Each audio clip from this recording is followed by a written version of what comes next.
Hello friends, this is AK। Welcome to AK learning world. आज हम बात करेंगे किसके बारे में, जो हमारी जो CTET जुलाई 2023 की जो CDP की जो सीरीज चल रही है, यानी चाइल्ड डेवलपमेंट एंड पेडागोजी की जो सीरीज चल रही है, उसकी आज कौन सी 27वीं क्लास है, 27th क्लास है। तो उसमें हम क्या हमारा टॉपिक चल रहा है, लर्निंग यानी अधिगम जो चल रहा है। अगर आपको ये पूरा CTET का कोर्स आपको देखना है तो आप शुरू से फर्स्ट क्लास से लास्ट तक देखिए, जो आपको अच्छा समझ में आएगा, वो आपकी तैयारी बहुत अच्छी तरीके से होगी। तो हमारा जो टॉपिक इसका लर्निंग टॉपिक चल रहा है, यानी अधिगम का जो टॉपिक चल रहा है, उसमें सिद्धांत आज चौथा सिद्धांत है, अधिगम का विधिक सिद्धांत। कौन सा? अधिगम का विधिक सिद्धांत, या इसको क्या कहते हैं, चालक न्यूनता का सिद्धांत भी कहते हैं, इसको पुनर्बोलन का सिद्धांत भी कहते हैं, जो कि किसने दिया था? अमेरिका 1915 में दिया गया था। वो किसने दिया था? क्लार्क लीवेल हल ने। ये कहाँ से संबंधित है? ये गेल यूनिवर्सिटी से। किससे? गेल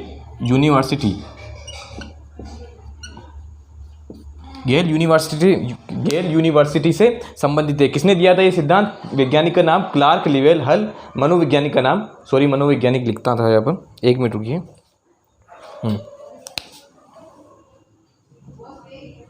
मनोवैज्ञानिक का नाम क्या है? क्लार्क लीवेल हल। और कब इसको, इनका शॉर्ट नेम क्या है, इनको क्या कहते हैं? CL हल कहते हैं। और कब दिया इन्होंने? कौन सी यूनिवर्सिटी के हैं? ये गेल यूनिवर्सिटी के थे। और इस सिद्धांत के अन्य नाम जो है, अन्य नाम आपको अच्छे से याद करने हैं, क्योंकि अन्य नाम से कभी कभी क्वेश्चन आ जाता है कि सीधा कि ये सिद्धांत किसने दिया। जैसे चालक न्यूनता का सिद्धांत किसने दिया, ये सीधा क्वेश्चन आ जाता है, हम सोचने लग जाते हैं यार हमने तो क्या अधिगम का विधिक सिद्धांत पढ़ा था, लेकिन ये चालक न्यूनता का सिद्धांत किसने दिया। तो ये अन्य नाम भी आपको पढ़ना जरूरी है, आपको याद करना जरूरी है। तो अन्य नाम क्या है? अन्य नाम जो है, वैज्ञानिक का नाम तो आपने पढ़ लिया। अन्य नाम जो है आवश्यकता पूर्ति का सिद्धांत। आवश्यकता पूर्ति का सिद्धांत जैसे कहते हैं। क्यों? अब आपको मैंने एक परिभाषा, मैंने जब ये लर्निंग टॉपिक यानी अधिगम का जो टॉपिक शुरू हो रहा था, जब मैंने एक परिभाषा दी थी, परिभाषा बताई CL हल यानी क्लार्क लीवेल हल की, वो यही हल है जिनकी परिभाषा हमने दी थी, उन परिभाषा बताई थी। तो इनकी परिभाषा क्या थी? इन्होंने कहा था सीखना जो है आवश्यकता की पूर्ति के कारण होता है। सीखना आवश्यकता की पूर्ति के कारण होता है। सीखना हल क्या, लर्निंग या अधिगम का शाब्दिक अर्थ में एक शब्द में अगर अर्थ बताए तो उसका मतलब क्या होता है? सीखना। तो इन्होंने क्या बताया? सीखना आवश्यकता की पूर्ति के कारण होता है। ये सत्य बात है। हम कब सीखते हैं? हम जब हमारे को आवश्यकता होती है, उसी के आवश्यकता के अनुरूप ही हम सीखते हैं। कहने का मतलब जैसे हम 6th क्लास में हम जो उनकी किताबें पढ़ रहे हैं, जो नोट्स पढ़ते हैं, वो क्यों पढ़ते हैं? क्योंकि हमें आवश्यकता है कि हम उस परीक्षा को पास करें। जैसे रीट की परीक्षा, CTET की परीक्षा, हम उनको क्यों पढ़ रहे हैं? तो मुख्य रूप से हम क्यों पढ़ते हैं? मुख्य रूप से हम इसलिए पढ़ते हैं क्योंकि हमें उनकी आवश्यकता है, इसलिए हम पढ़ते हैं। तो इन्होंने एक बहुत अच्छी परिभाषा दी थी सीखने की, लर्निंग की। क्या? सीखना आवश्यकता की पूर्ति के कारण होता है। इसलिए इनके सिद्धांत को आवश्यकता पूर्ति का सिद्धांत भी क्या कहते हैं? क्या कहते हैं? आवश्यकता पूर्ति का सिद्धांत भी कहते हैं। इनके सिद्धांत अन्य नाम क्या? चालक न्यूनता का सिद्धांत भी कहते हैं। चालक किसको कहते हैं? भूख को कहते हैं। चालक क्या है? भूख यानी उद्दीपक को देखकर जो शरीर में जो परिवर्तन आता है, उद्दीपक को देखकर। उद्दीपक क्या है? उद्दीपक वह लक्ष्य है जिसको देखकर हमें कार्य करने की प्रेरणा मिलती है, हम कार्य करने के लिए प्रेरित होते हैं, उसको क्या कहते हैं? उद्दीपक कहते हैं। तो उद्दीपक को देखकर जो हमारे शरीर में जो परिवर्तन होता है, यानी हमें जो भूख लगती है, उसको क्या कहते हैं? चालक। यानी चालक यानी भूख न्यूनता, यानी भूख की न्यूनता यानी आवश्यकता। भूख की न्यूनता यानी किसी भूख की या किसी भी चीज़ की। एक उदाहरण दे रहा हूँ। चालक मतलब भूख। चालक का उदाहरण कैसे दें? जैसे एक भूख, शरीर में परिवर्तन जो होता है वो भूख। और किसी भी न्यूनता यानी किसी भी चीज़ की जो कमी होती है, उसको क्या कहते हैं? न्यूनता। क्या कहेंगे? न्यूनता। चालक यानी किसी चीज की, किसी उद्दीपक की या भी किसी भी जो विषय वस्तु की कमी, यानी चालक न्यूनता का सिद्धांत, उसकी कमी का सिद्धांत। यानी उसकी कमी होगी तो हमें आवश्यकता होगी, उसकी आवश्यकता होगी तो हम क्या करेंगे? सीखेंगे, यानी अधिगम करेंगे। प्रणोद अंतर्नोद ड्राइव न्यूनता का सिद्धांत, इसका मतलब यही है, चालक को प्रणोद अंतर्नोद या ड्राइव भी कहते हैं। यानी इसकी जो कमी होती है, यानी किसी भी चीज़ की, यानी एक उदाहरण दिया था जैसे भूख क्या है? भोजन की कमी है, उसको क्या कहेंगे? चालक कहेंगे। जैसे क्या है? जैसे परीक्षा है, परीक्षा में क्या है? हम पढ़ते क्यों हैं? क्योंकि हमें शिक्षा की कमी, हमें नॉलेज यानी ज्ञान की कमी है, तो इसलिए हम पढ़ते हैं। और क्या है? हम किस लिए पढ़ते हैं? हम जो हमारे जो पैसों की कमी होती है, उसके लिए हम, यानी जो हमारे जो घर चलाना होता है, उस हिसाब से हम पढ़ते हैं। तो उसको क्या कहेंगे? उसकी न्यूनता, पैसों की न्यूनता के कारण हम पढ़ते हैं। यानी प्रणोद अंतर्नोद ड्राइव की न्यूनता का सिद्धांत भी इसे कहते हैं। परिष्कृत अधिगम का सिद्धांत। परिष्कृत यानी बहुत अच्छा तरह से बना हुआ, यानी परिष्कृत बहुत अच्छी तरह से छानबीन करके जो बहुत अच्छी तरह से पेश किया हुआ जो सिद्धांत होता है, यानी जो बेहतरीन जो सिद्धांत होता है, उसको क्या कहते हैं? परिष्कृत अधिगम का सिद्धांत। और क्या है? व्यवस्थित व्यवहार गणितीय ज्ञान पर आधारित सिद्धांत। व्यवस्थित व्यवहार का सिद्धांत यानी जो व्यवस्थित व्यवहार करता है बालक, उसका जो सिद्धांत है गणितीय ज्ञान का। गणितीय ज्ञान का भी सिद्धांत, यानी गणितीय ज्ञान हमें बताता है कि आवश्यकता, यानी हमें आवश्यकता होती है कि आंसर निकालना है, तो उसके कारण हम कार्य करते हैं। तो क्या है? गणितीय व्यवहार का सिद्धांत भी इसे कहते हैं। तो ये अन्य नाम जो है आप अच्छे से याद कर लीजिए। अब पुस्तक कौन कौन सी दी थी इन्होंने? पुस्तक कौन सी दी थी? एक तो दी थी इन्होंने, कौन सी दी थी? पुस्तक इन्होंने दी थी ए बिहेवियर सिस्टम। क्या है? ए बिहेवियर सिस्टम। और दूसरी क्या? ए प्रिंसिप, एक तो ए बिहेवियर सिस्टम, एक कौन सी? ए प्रिंसिपल ऑफ बिहेवियर, यानी बिहेवियर यानी व्यवहार के सिद्धांत। बिहेवियर सिस्टम यानी व्यवहार का जो तरीका है, व्यवहार का जो सिस्टम है वो। इसेंशियल ऑफ बिहेवियर, क्या? Essential of behaviour. तो ये 3 इन्होंने मुख्य पुस्तकें दी। अब इनकी मुख्य बात पे आते हैं। मुख्य बात से पहले आपको मैं समझाना चाहता हूँ कि इस सिद्धांत का जो मुख्य सार है, यानी मुख्य उद्देश्य क्या है, बताना चाहते हैं। इन्होंने कहा कि जो है थॉर्नडाइक का जो सिद्धांत है, एसआर थ्योरी जो है, इन्होंने बताया था जैसे बिल्ली जो है उद्दीपक को देखकर क्रिया करती है, वो क्या कहेंगे, उसको क्या कहेंगे? थॉर्नडाइक थ्योरी, यानी स्टिमुलस यानी मछली को देखकर, और रेस्पॉन्स यानी क्रिया करती है, बिल्ली क्रिया करती है, यानी स्टिमुलस रेस्पॉन्स थ्योरी जो है किसने? थॉर्नडाइक ने दी थी। उसी को इन्होंने बेहतरीन तरह से ढंग किया है, बेहतरीन तरह से पेश किया है। इन्होंने बताया ये है, इनकी मुख्य बात जो है सिद्धांत की, वो ये है कि जो बालक या कोई भी जीव है, वो जो है आवश्यकता की पूर्ति होने पर, यानी उसको जब आवश्यकता होगी जब भी वह उद्दीपक की तरफ जाएगा, जब भी वो क्रिया करेगा। कहने का मतलब क्या है कि अगर वहाँ पर इन्होंने बताया कि अगर थॉर्नडाइक के सिद्धांत में वो सामने अगर मछली रखी होती, अगर बिल्ली का पेट भरा होता, तो वो इतना कार्य नहीं करती, यानी इतना अभ्यास नहीं करती, उसको मछली को पाने की इतनी कोशिश नहीं करती। कहने का मतलब ये उसको आवश्यकता थी। क्यों? क्योंकि वो भूखी थी, तो उसको आवश्यकता थी, यानी उसे आवश्यकता थी जब भी वह उस मछली को पाने के लिए इतना सारा उसने क्रिया की, वो उसके माध्यम से उसने क्या है, मछली को पाया। तो इन्होंने बताया कि सीखना, कि इन्होंने क्या बताया, वो क्या सीखी, उसने लीवर दबाना सीख लिया। तो इन्होंने यही बताया कि जो सीखना होता है वो आवश्यकता की पूर्ति के कारण होता है, यानी हमें आवश्यकता होती है जब भी हम सीखते हैं। अधिकतर चांस में हम क्या होती है, हमें जब आवश्यकता होती है, सामान्य तौर पर हमें जब आवश्यकता होती है जब भी हम सीखते हैं। तो इसलिए जो बिल्ली है उसे आवश्यकता थी, किसी भोजन की आवश्यकता, क्योंकि वो भूखी थी, इसलिए उसे भोजन की आवश्यकता थी, इसलिए उसने सीखा, उसने वो कार्य करना अधिगम सीखा। तो इन्होंने मुख्य रूप से ये सिद्धांत में, ये मुख्य रूप से उद्देश्य इनके सिद्धांत का यही था। अब देखते हैं मुख्य बातें। इनकी मुख्य बातें बहुत इंपॉर्टेंट है, तो इसे आप अच्छे से तरह से ध्यान रखें। अब इनकी मुख्य बातें क्या है? इन्होंने क्या है, हल के अनुसार सीखना आवश्यकता की पूर्ति के कारण होता है। मैंने आपको बताया था हल के अनुसार, इनके अनुसार मैंने आपको बताया था कि हल के अनुसार सीखना जो है आवश्यकता की पूर्ति के कारण होता है। यही इनकी परिभाषा भी है। अब देखिए कैसे, अब जैसे क्या है, हमें भूख लगेगी जब भी हम कोई कार्य करते हैं, कोई उसे खाना खाते हैं। हम खाना कब खाते हैं, हम कोशिश कब करते हैं खाना खाने की, जब हमें भूख लगती है। और दूसरा हम देखते हैं, जैसे हम पढ़ते क्यों, ताकि हम पास हो जाए। हम पढ़ते क्यों, ताकि हमें पैसे मिलने लगे। हम कोई भी कार्य करते हैं, हम जैसे और दूसरा कार्य करते हैं, और दूसरा कार्य, हम सुबह सुबह जो वॉकिंग पे जाते हैं, वो क्यों जाते हैं, क्योंकि हमारे शरीर स्वस्थ रहे, इसलिए हम वॉकिंग पे जाते हैं। उसी प्रकार हम जब नहाते हैं, हम रोज़ क्यों नहाते हैं, क्योंकि क्या हमारा शरीर स्वस्थ रहे, इसलिए हम नहाते हैं। उसी प्रकार अगला देखिए, हम बहुत सारे जो व्यक्ति है वो अलग अलग धूप में, कोई दूर दूर जगह तक काम करते हैं। क्यों? क्योंकि उनको आवश्यकता है, पैसों की आवश्यकता है, इसलिए वे वो कार्य करते हैं। तो इन्होंने एक अच्छी सी परिभाषा दी कि आवश्यकता, हल के अनुसार सीखना क्या है, अधिगम यानी लर्निंग। जो सीखना होता है वो आवश्यकता की पूर्ति कराना होता है। यानी इन्होंने बताया कि आवश्यकता की पूर्ति होगी, यानी आवश्यकता होगी जब आवश्यकता है, जब व्यक्ति को आवश्यकता होगी, जब भी बालक सीखना शुरू करेगा, यानी अच्छी तरह से सीखेगा। कहने मतलब वो अच्छी तरह से सीखेगा। क्या कहा? हल के अनुसार सीखना आवश्यकता की पूर्ति कारण होता है। उन्होंने मुख्य प्रारंभ की, मैंने कहता हूँ कहने आ गया। इनके कहने का मतलब ये है कि जो बालक जो सीखता है, बालक जो सीखने की प्रक्रिया लगातार बनाए रखता है, बालक जो सीखता है वो आवश्यकता की पूर्ति के कारण होता है। इन्होंने क्या बताया? हल के अनुसार सीखना आवश्यकता की पूर्ति के कारण होता है, यानी टोटल में जो सीखना बता रहा हूँ वो आवश्यकता की पूर्ति के कारण होता है, इनके अनुसार, हल के अनुसार। अब देखिए दूसरा पॉइंट क्या है।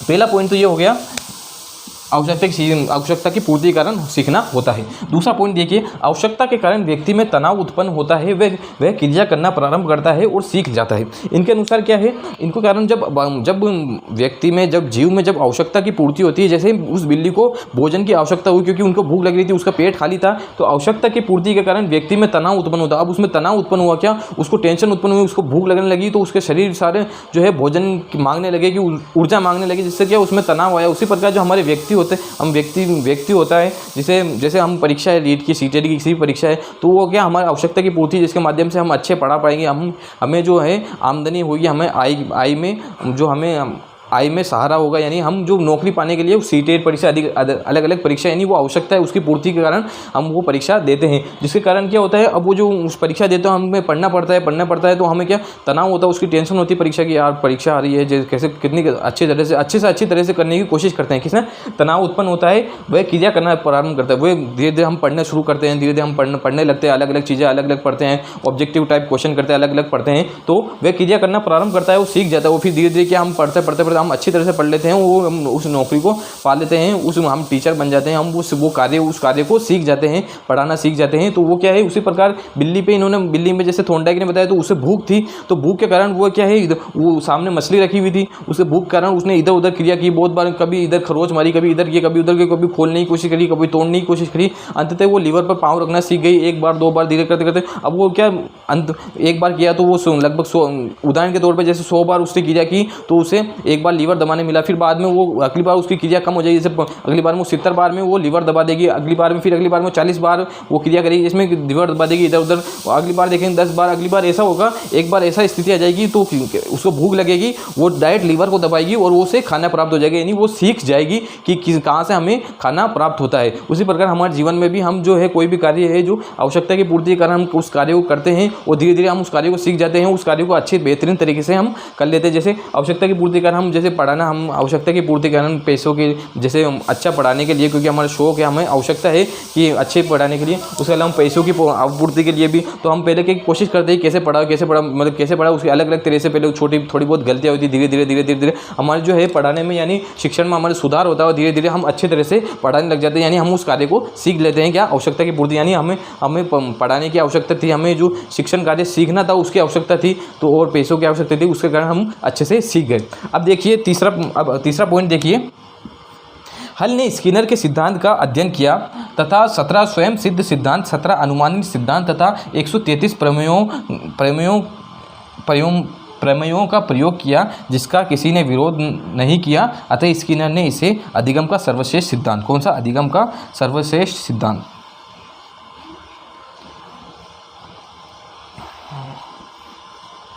अधिगम का सर्वश्रेष्ठ सिद्धांत का इन्होंने बताया। हल ने जो सिद्धांत दिया वो उन्होंने क्या बताया, हल का सिद्धांत का जो अध्ययन है वो स्किनर ने दिया। किसने, बीएफ स्किनर, जिन्होंने क्रिया प्रसूत का सिद्धांत दिया था, जो कि हमने मुझे जहाँ तक याद, हाँ कल हमने उस सिद्धांत को पढ़ा था, तो उस सिद्धांत दिया। अब उसमें जो हल ने कौन कौन से सिद्धांत दिए, हल ने स्वयं 17 तो स्वयं सिद्ध यानी स्वयं खुद के द्वारा जो सिद्ध सिद्धांत दिए, 17 जो सिद्धांत दिए, अनुमानित दिया यानी अनुमान लगाया 17 सिद्धांतों का, उस अनुमानित सिद्धांत दिए, वो 133 प्रमेयों का प्रयोग किया इस सिद्धांत में। और क्या है, और उसका इस सिद्धांत का किसी ने विरोध नहीं किया, इसलिए इस सिद्धांत को स्किनर ने क्या कहा, अधिगम का सर्वश्रेष्ठ सिद्धांत कहा।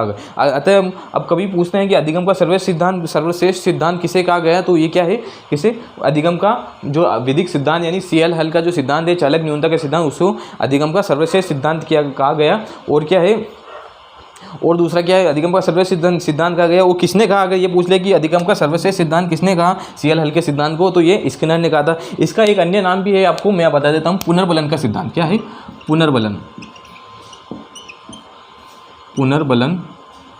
एक मिनट रुकिए,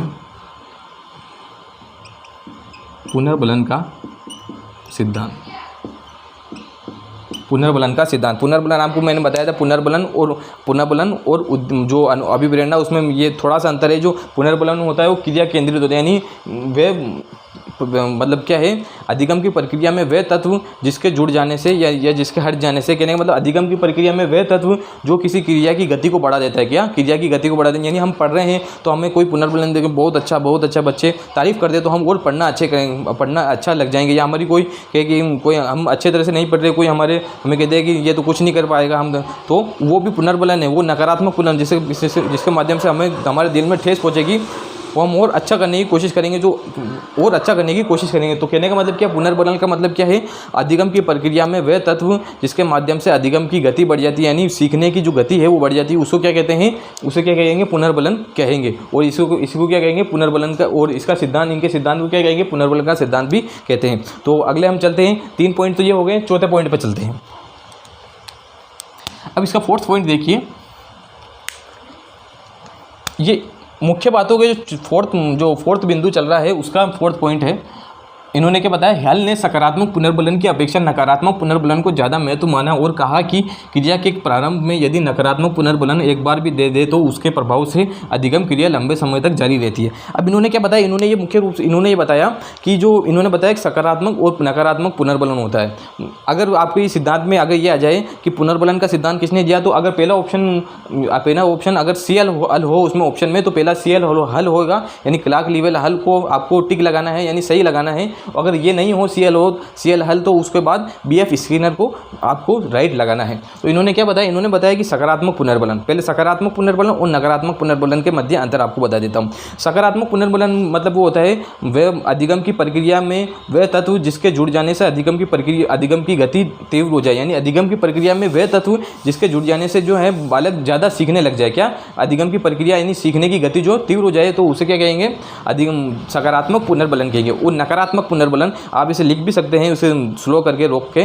तो वो नकारात्मक पुनर्बलन किसे कहते हैं, नकारात्मक पुनर्बलन वो कहते हैं अधिगम की प्रक्रिया में वह तत्व जिसके हट जाने से अधिगम की प्रक्रिया तीव्र हो जाए तो उसे नकारात्मक पुनर्बलन कहते हैं। अब सकारात्मक पुनर्बलन का आपको उदाहरण देता हूँ। सकारात्मक पुनर्बलन के कहने का मतलब क्या है, उदाहरण उनकी जैसे कोई बालक पढ़ रहा है तो उसको शाबाशी दे के बालक बहुत अच्छा, शाबाश बेटा, और अच्छे तरह से आप तैयारी करो तो अच्छे आप पास कर सकते हैं, अच्छे नंबर ला सकते हो। तो वो सकारात्मक पुनर्बलन है जिससे उसकी क्रिया में और वृद्धि हो जाएगी, जिससे वो और अच्छे तरह से पढ़ने लग जाएगा। उसी प्रकार जैसे वो कोई बालक अच्छा लिखता है तो हमने देखा होगा कि हम छोटे थे जब हमारे क्लास टीचर, हमारे टीचर जो है हमें गुड देते थे, जैसे वो गुड देते थे हम बहुत खुश होते थे, यानी वो सकारात्मक पुनर्बलन हमें मिला, उसके माध्यम से हम क्या और ज़्यादा अच्छी राइटिंग लिखने की कोशिश करते। तो ये क्या है, सकारात्मक पुनर्बलन है। अब दूसरा क्या है, नकारात्मक पुनर्बलन। नकारात्मक पुनर्बलन यानी उस तत्व का मतलब अधिगम की प्रक्रिया में वह तत्व जिसके हट जाने से अधिगम की प्रक्रिया तीव्र हो जाए, यानी ये जो शाबाशी है, जो तारीफ़ है, ये सब हट जाएगी और सब हट जाती है तो उसी पर और जो नकारात्मक बात जो है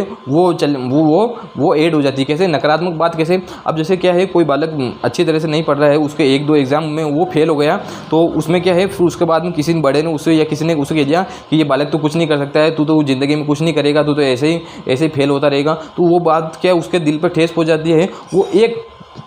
वो एक बात के दिल पे ठेस पहुंच जाती है जिसके माध्यम से वो बस उसके मन में हो जाती है, अब कुछ करके रहूँगा, वो अच्छी तरह से कोशिश करता है, वो सफल हो जाता है। उसी प्रकार इन्होंने बताया कि हल ने सकारात्मक पुनर्बलन की अपेक्षा नकारात्मक पुनर्बलन को ज़्यादा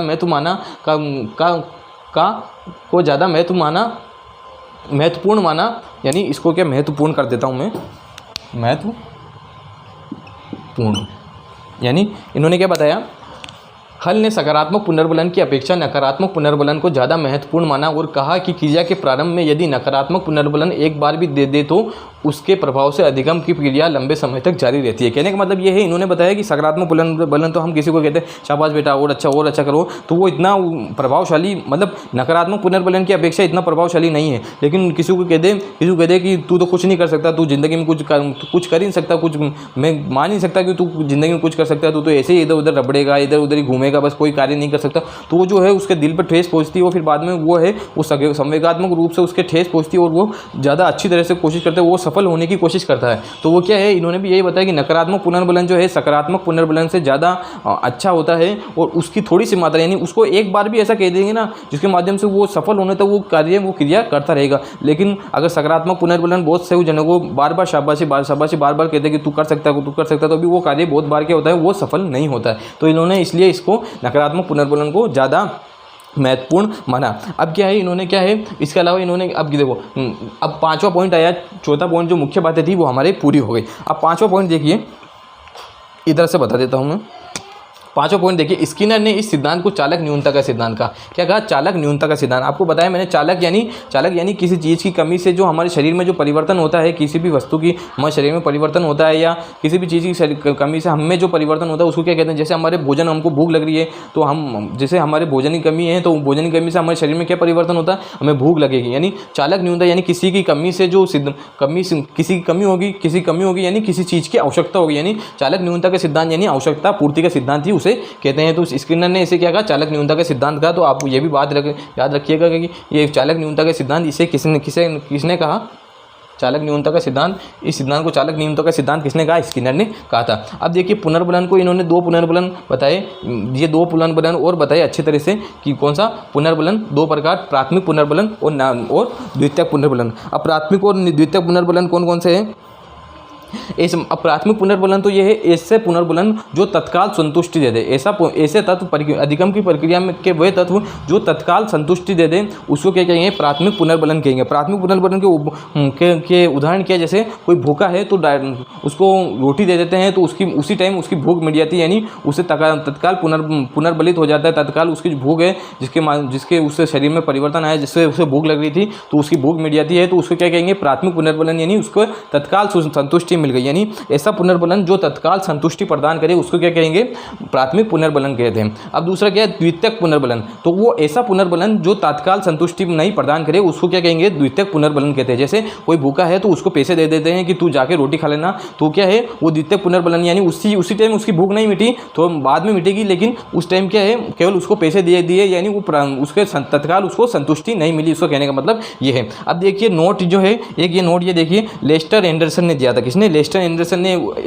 उनका एक नोट है, उनका नोट है जो आप अच्छे से याद रखें। लेस्टर एंडरसन ने कहा कि हल का सिद्धांत थोर्नडाइक श्रेणी में आता है। यानी हल का सिद्धांत जो है थोर्नडाइक की जो श्रेणी है, थोर्नडाइक का जो सिद्धांत है, यानी जो एसआर थ्योरी दी थी बिल्ली पर जो प्रयोग किया था, जो श्रेणी में थोर्नडाइक सिद्धांत के श्रेणी में आता है, लेकिन उससे ज़्यादा परिष्कृत तथा नपातुला है। कहने का मतलब उन्होंने बताया कि उसकी श्रेणी में आता है, यानी उसी के अनुसार लगभग उसी के जैसा उन्होंने सिद्धांत दिया है। इन्होंने हल ने सिद्धांत दिया है थोर्नडाइक के जैसे इन्होंने सिद्धांत दिया, जिस प्रकार वो बिल्ली पर प्रयोग किया, मछली सामने रखी, उसी प्रकार इन्होंने वही सिद्धांत दिया, उसी श्रेणी का इन्होंने सिद्धांत दिया, लेकिन उससे अच्छा बेहतरीन सिद्धांत दिया। नपातुला यानी जो क्या चीज़ की ज़्यादा आवश्यकता होगी, किस चीज़ की आवश्यकता से बिल्ली काम करेगी या कोई व्यक्ति कार्य करता है, इन्होंने पूरी अच्छे तरह से इन्होंने पूरी बात को बताई। अब क्या है 7वां पॉइंट देखिए, अब लास्ट पॉइंट ये देखिए, और फिर उसके बाद ये उपयोग है, जो उपयोग बता देंगे। और हाँ, अब क्या लास्ट पॉइंट क्या, हल के सिद्धांत में एसआर बंद के स्थान पर एसओआर बंद का प्रयोग किया गया, जिसके अनुसार अधिगमकर्ता का व्यवहार उद्दीपक व अनुक्रिया का परिणाम है। कहने का मतलब क्या है, इन्होंने जो है थोर्नडाइक ने कौन सा एसआर थ्योरी दी थी, कौन सी, तो एसआर थ्योरी दी थी। एसआर बंद ये दिया था, एसआर बंद मतलब उन्होंने बताया था, उन्होंने क्या, एक तो स्टिमुलस एस रेस्पॉन्स, यानी स्टिमुलस दिखेगा और बिल्ली रेस्पॉन्स करने लग जाएगी, उन्होंने ये बताया था। और लेकिन हल ने जो बताया, उन्होंने कहा कि जो बिल्ली भूखी होगी यानी उसका व्यवहार, यानी एस यानी स्टिमुलस, ओ यानी ऑर्गेनिज्म यानी होता है व्यवहार, और आर यानी रेस्पॉन्स, यानी बालक जब वो भूखा होगा यानी उसकी आवश्यकता की पूर्ति होगी जब वे व्यवहार करेगा, यानी एस यानी स्टिमुलस दिखेगा, उसके व्यवहार में परिवर्तन आएगा। अगर वो भूखा होगा तो उसके व्यवहार में परिवर्तन आएगा, यानी उसके पानी की इच्छा होगी, फिर वो रेस्पॉन्स करेगा, यानी वो बिल्ली रेस्पॉन्स करेगी। तो इस प्रकार इन्होंने एसओआर बंद का प्रयोग किया, जिसके अनुसार अधिगमकर्ता का व्यवहार उद्दीपक व अनुक्रिया का परिणाम, यानी अधिगमकर्ता का जो व्यवहार है उद्दीपक और अनुक्रिया, यानी अधिगमकर्ता जो व्यवहार करेगा वो क्या है, उद्दीपक और अनुक्रिया का परिणाम, यानी अधिगम का जो उद्दीपक भी प्रभावशाली होना चाहिए, वो अनुक्रिया कैसा करता है, उस अनुक्रिया किस प्रकार करता है, उसके व्यवहार के आवश्यकता की पूर्ति के अनुसार वो अनुक्रिया करता है। अधिगमकर्ता का व्यवहार उद्दीपक और अनुक्रिया का परिणाम, यानी अधिगमकर्ता का जो व्यवहार है, जो व्यवहार करेगा वो एक तो उद्दीपक पर निर्भर करता है और अनुक्रिया पर भी निर्भर करता है कि अनुक्रिया किस प्रकार वो करता है, ये अधिगमकर्ता के व्यवहार पर निर्भर करता है। तो ये हो गया, उन्होंने ये बताया। तो इन्होंने अधिगमकर्ता का व्यवहार उद्दीपक व अनुक्रिया का परिणाम, 1 मिनट रुकिए, एक बार देख लेता हूँ मैं। अधिगमकर्ता का व्यवहार उद्दीपक व अनुक्रिया, इन्होंने क्या है, इनका कहने का मतलब ये है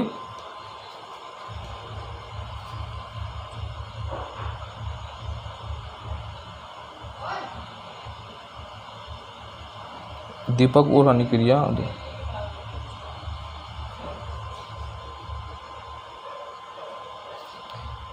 एक तो इन्होंने ये, चलो इन्होंने ये बताया था, इन्होंने पूरा मैं आपको बताता हूँ इसका मतलब क्या है, ये बता देता हूँ।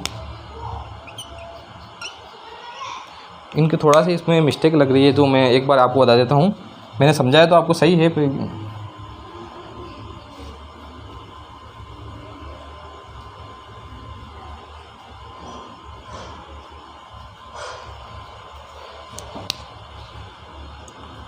उद्दीपक तथा अनुक्रिया अधिगमकर्ता के व्यवहार पर निर्भर करती है। अधिगमकर्ता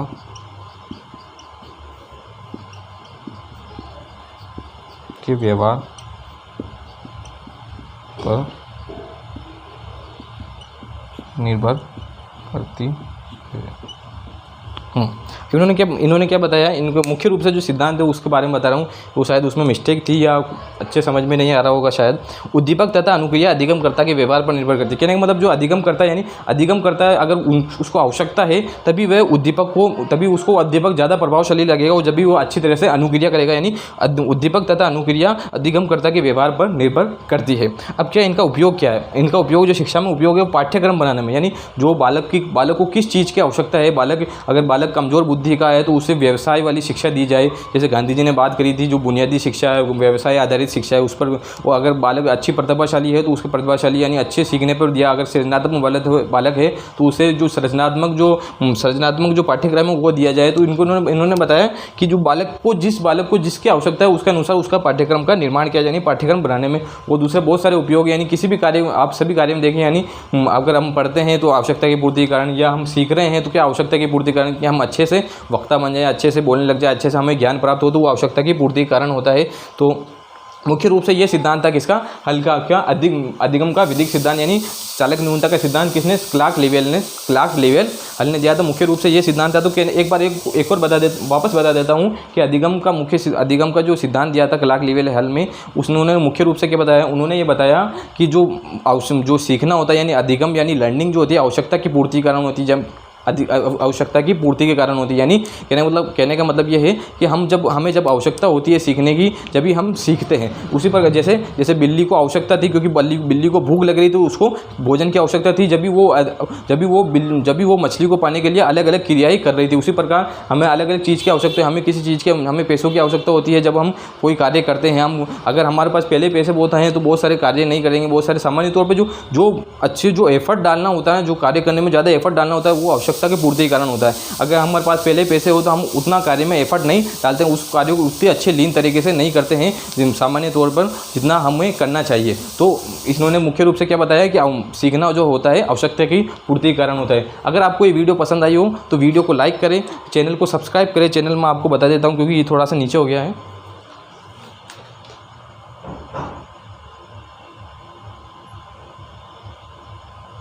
ये देखिए, आपको दिख गया होगा। चैनल को सब्सक्राइब करें। कौन सा? एके लर्निंग वर्ल्ड। और आज हमने कौन सा पढ़ा? अधिगम का वैदिक सिद्धांत हमने पढ़ा है। तो अगर आपको वीडियो पसंद आई तो वीडियो को लाइक करें, चैनल को सब्सक्राइब करें एके लर्निंग वर्ल्ड को, और ज़्यादा से ज़्यादा आपके दोस्तों में, आपके साथ वालों को शेयर करें, जिससे उनकी मदद हो सके, इस चैनल को ग्रो होने में मदद हो सके। और हमेशा एक बात ध्यान रखिए कि भले कैसी भी स्थिति हो, मुस्कुराना ना छोड़े। आपने देखा होगा, वैसे मैंने अभी बोल रहा हूँ, लेकिन आपने मेरी क्लास देखी हो तो देखा हो कि मैं क्या है, हर थोड़ी देर में मुस्कुराता रहता हूँ। तो उन्होंने क्या है, आप कोई किसी चीज़ में कोई आपके साथ जाएगा नहीं जाएगा, लेकिन आपको ये बात लोगों को हमेशा याद रहेगी कि उसमें कोई कमी या कोई स्पेशलिस्ट वो था नहीं था, लेकिन वो अच्छी मुस्कुराहट रखता था। लेकिन वो आप लोगों के दिलों में ज़िंदा रहोगे। अगर आप कहीं हो ना हो, आप रहो ना रहो, लेकिन आप वो लोग याद रखेंगे, यार वो अच्छी मुस्कुराहट रखता था, अच्छा खुश रहता था। तो हमेशा मुस्कुराना ना छोड़िए और हमेशा खुश रहिए और अच्छी तरीके से तैयारी करें। और जब तक सिलेक्शन ना हो, जब तक सफल ना हो, तब तक मत रुकिए। तो एके लर्निंग वर्ल्ड, थैंक यू।